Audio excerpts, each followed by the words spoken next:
Hello, this is Myra Elaine on the Buying Space Channel. I am reading the Torah today. This is an angel in my pocket. I'm going to put it in my pocket. I am in chapter 4 of Exodus. Moses is talking to God through the burning bush. And Moses answered and said, "But behold, they will not believe me, nor hearken unto my voice. For they will say, The Lord hath not appeared unto thee." And the Lord said unto him, "What is it in thy hand?" And he said, "A staff." And God said, "Cast it onto the ground." And he cast it onto the ground, and it became a serpent. And Moses fled from before it. And the Lord said unto Moses, "Put forth thy hand, and grasp it by the tail." And he put forth his hand, and laid hold of it, and it became a staff in his hand, in order that they may believe that there hath appeared unto the Lord, God of their fathers, the God of Abraham, the God of Isaac, and the God of Jacob. And the Lord said furthermore unto him, "Do put thy hand unto thy bosom." And he put his hand unto his bosom, and when he took it out, behold, his hand was leprous, white as snow. And he said, "Put thy hand again to thy bosom." And he put his hand again to his bosom. And when he pulled it out of his bosom, behold, it turned again as his other flesh. And it came to pass, if they will not believe thee, neither hearken to thy voice of the first sign, they will believe the voice after the latter sign. And it came to pass, if they will not believe also these two signs, it will not hearken unto thy voice, that thou shalt take of water out of the river, and pour it upon dry land, and the water which thou shalt take out of the river become blood upon the dry land.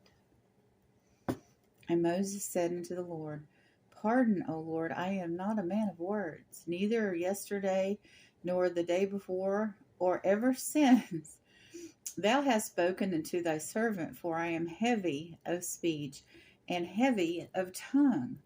And the Lord said unto him, "Who hath made a mouth to man? Who hath madeth him dumb, or deaf, or seeing, or blind? Is it not I, the Lord?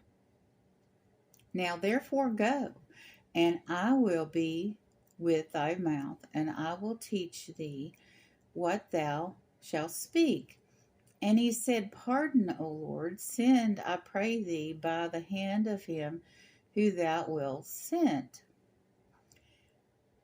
And the anger of the Lord was kindled against Moses, and he said, "Is there not Aaron, thy brother, the Levite? I know that he can speak well, and also, behold, he cometh forth to meet thee, and then he seeth thee.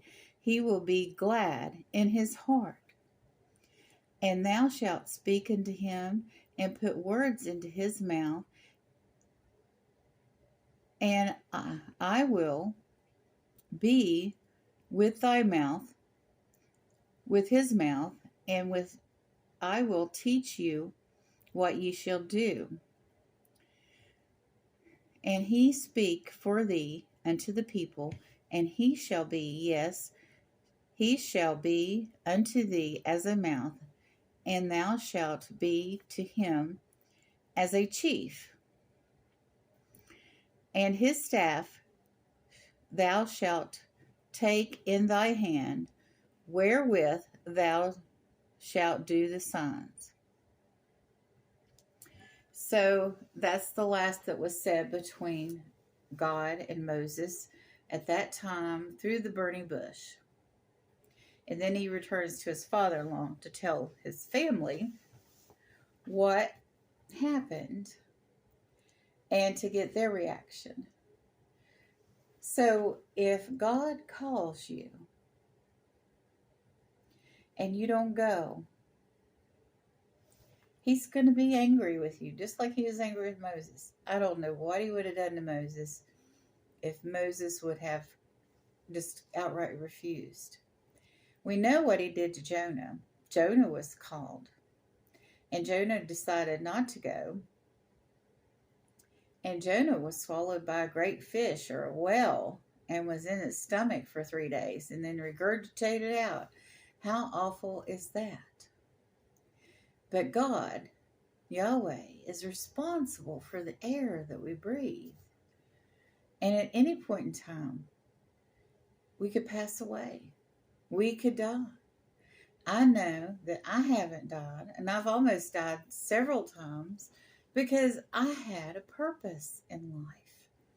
There was reasons that God wanted me here. I mean, other than loving me and me being a child of God, I always knew in the back of my mind that I had a purpose, that there were things I still needed to do. Now, do those things have to be as grand as what Moses did? Absolutely not. Now, there'll be some of us that it will be. But the few, like Moses,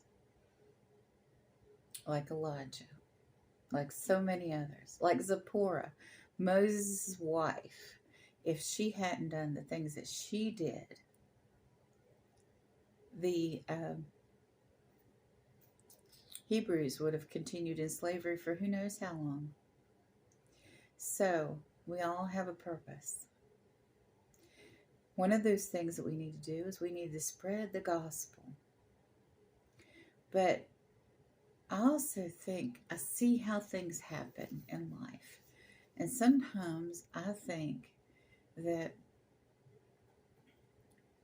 people in general don't have maybe a grand purpose themselves.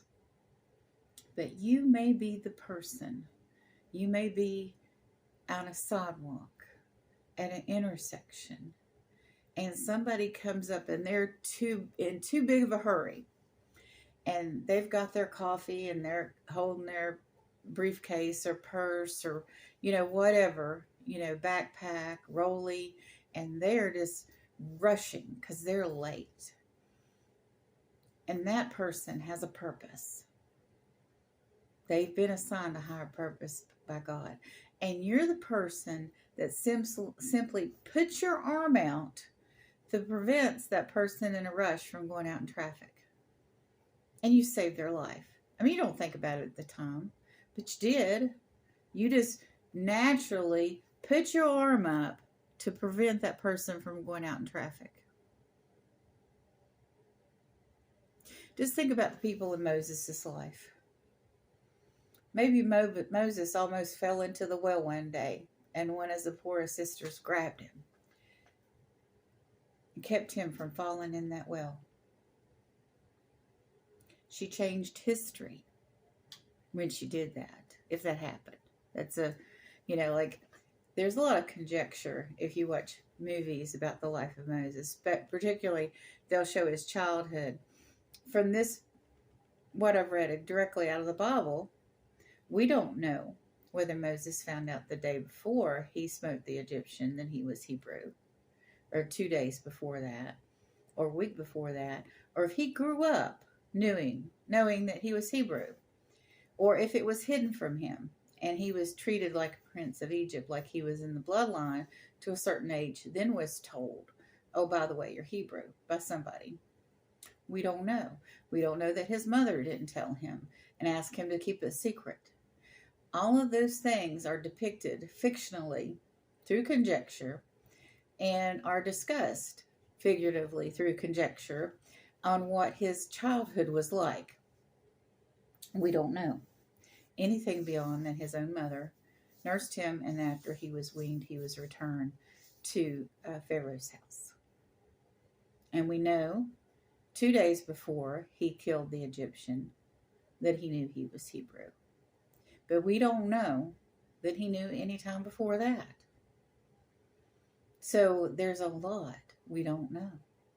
But we make all these conjectures about what really happened because we want to fill in the story. I was in Sunday school class one day, and for the most part, I'd say 95% of the time agree with people in my Sunday school class. We are like-minded, and I feel like I belong there. But we were talking, the lesson focused on the earthquake in the prison Paul was in.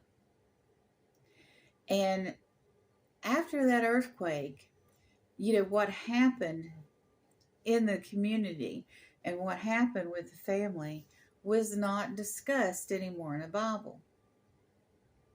So some of the people in Sunday school class were like, "Oh, this is metaphorical."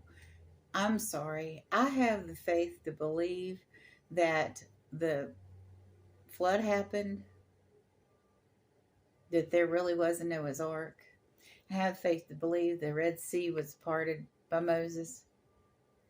So why wouldn't I have the faith to believe there was an actual earthquake that freed Paul from prison? Just something to think about. You all have a wonderful and blessed day. And my trash is running. Thank God.